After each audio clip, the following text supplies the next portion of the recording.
Bonjour à tous et à toutes et bienvenue sur ma chaîne Les Délices de Nouna. Dans cette vidéo, je vais vous montrer comment préparer du pain à la semoule chez vous en toute simplicité. Et je vous donnerai également les astuces pour le réussir. Pour cela, vous n'avez qu'à suivre la vidéo jusqu'à la fin. Pour réaliser notre recette, on aura besoin de 15 g de levure sèche, une cuillère à soupe d'huile de tournesol, une cuillère à café de sel, une cuillère à soupe de sucre en poudre, 400 g de farine de blé T45, 400 g de semoule extra fine, de préférence le renard, un sachet de levure chimique 11 g et 500 ml de l'eau tiède que je vais vous dire en fait les mesures exactes à la fin de la vidéo parce qu'on aura besoin d'autres quantités pendant le pétrissage. Donc pour la première étape, on mettra la levure boulangère avec la cuillère de sucre en poudre et 50 ml d'eau qu'on laissera réagir entre eux pendant 5 minutes. Ça va nous faciliter la phase de repos du pain. Donc ça lèvera plus vite.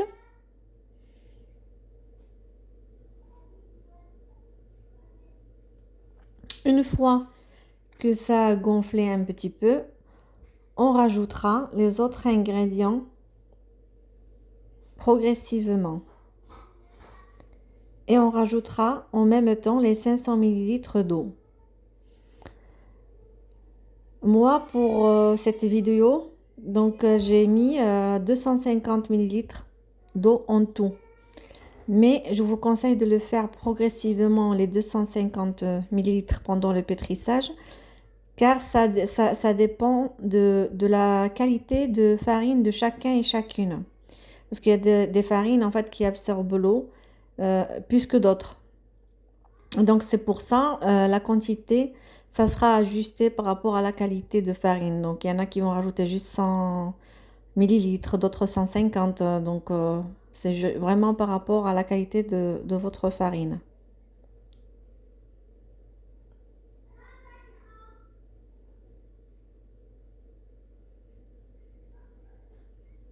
Et pareil, la durée de pétrissage, c'est par rapport à vos appareils. Donc moi, j'ai utilisé le robot, mais vous pouvez utiliser la machine à pain à pétrin si vous l'avez. Et vous pouvez le faire à la main aussi. Normalement, ça, c'est entre un quart d'heure et 25 minutes de pétrissage jusqu'à ce qu'on obtient en fait une pâte homogène, comme vous voyez sur la vidéo. Pas trop dure et pas trop liquide, qui ne colle pas trop aux mains. Et donc après, on couvrira avec un film alimentaire et qu'on laissera reposer une trentaine de minutes jusqu'à ce qu'elle double de volume. Comme vous voyez, donc là, elle a doublé de volume. Donc je vais essayer de dégazer ma pâte avant de la mettre sur le plan de travail que j'ai déjà saupoudré auparavant et la partager en petites boules.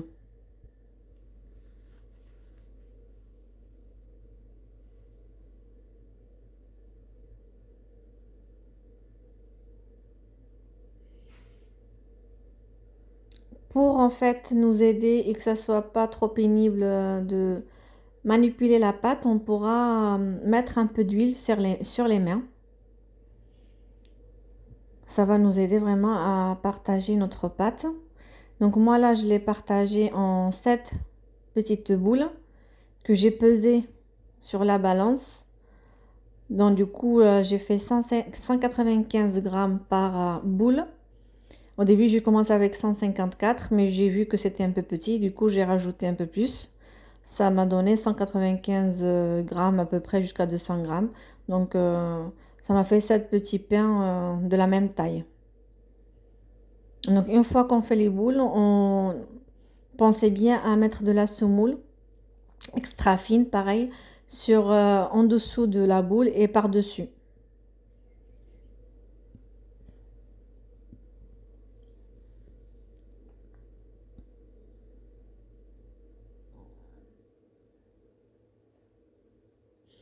Une fois qu'on aura fini toutes les boules, de façonner nos boules, on laissera reposer 5 minutes pour que ça soit plus facile en fait quand on va les aplatir. Et à l'aide de la semoule, donc, on aplatira les pains et en gardant la forme ronde. Et on les mettra sur la plaque de cuisson déjà couverte par le papier cuisson.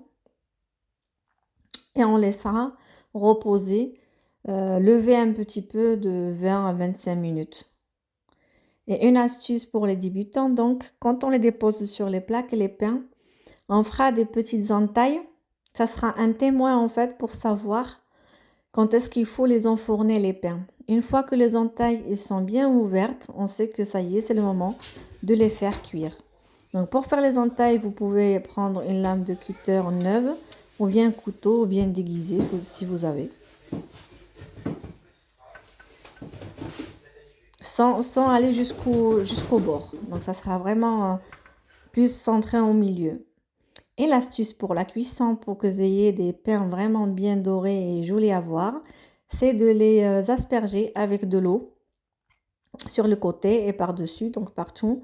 Vous mettez l'eau dans un vapeur, vous les aspergez bien comme il faut, avant de les enfourner à un four préchauffé à 250 degrés. J'espère que ma vidéo vous plaira et que vous la partagerez avec vos proches.